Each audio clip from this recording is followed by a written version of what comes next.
নমস্কার বন্ধুরা, সীমাস kitchen and লাইফস্টাইলে আপনাদের সকলকে স্বাগত।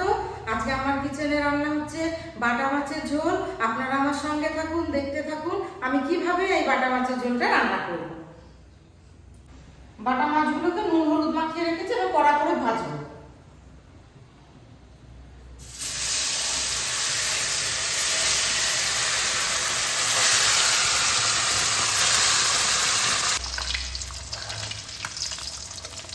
মাছগুলোকে সব এইভাবে কড়া করে ভেজে দিলাম।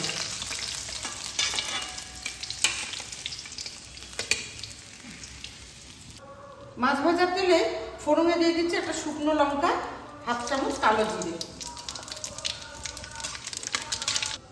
দিয়ে দিচ্ছি দুটো মিডিয়াম সাইজের কুচানো পেঁয়াজ,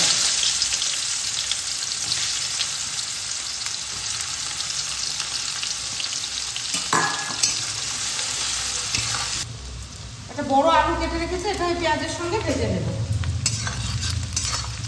পেঁয়াজ আলুটা ভাজা ভাজা হচ্ছে, ততক্ষণ আমি কিছু শুকনো মশলা জলে গুলিয়ে নেব।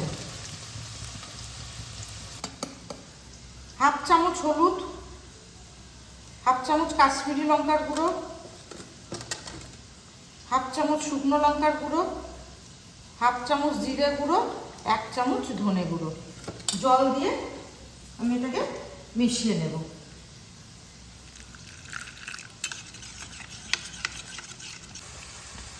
ভাজা পেঁয়াজ আলুর মধ্যে দিয়ে দেবো এক চামচ আদা রসুন বাটা, হাফ চামচ কাঁচা লঙ্কা বাটা। কাঁচা গন্ধ না যাওয়ার পর্যন্ত এটাকে কষিয়ে নেব।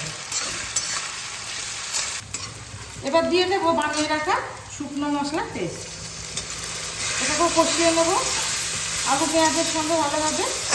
মশলা থেকে তেল ছেড়ে গেছে, এবার দুটো টমেটো পেস্ট করে রেখেছি, এটা এর মধ্যে দিয়ে দেবো। আর দিয়ে দিচ্ছি পরিমাণ মতো লবণ। ভালোভাবে কষিয়ে নেবো তেল ছাড়া পর্যন্ত। মশলা থেকে তেল ছেড়ে গেছে, এবার দিয়ে দেবো জল।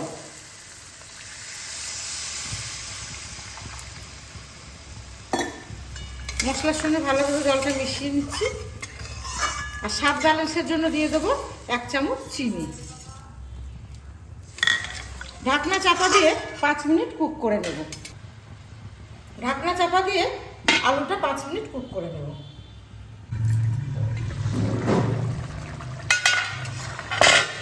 দেখুন বন্ধুরা, আলুটা সিদ্ধ হয়ে গেছে। এবারে ভেজে রাখা মাছ, এইরকম কড়া করে মাছগুলো ভাজবেন, তাহলে তরকারির স্বাদটা খুব খেতে ভালো লাগবে।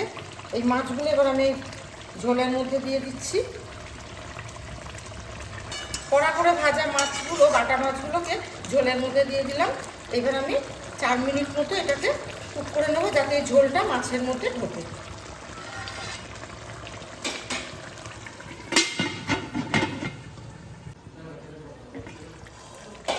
বাটা মাছের ঝোল একদম রেডি।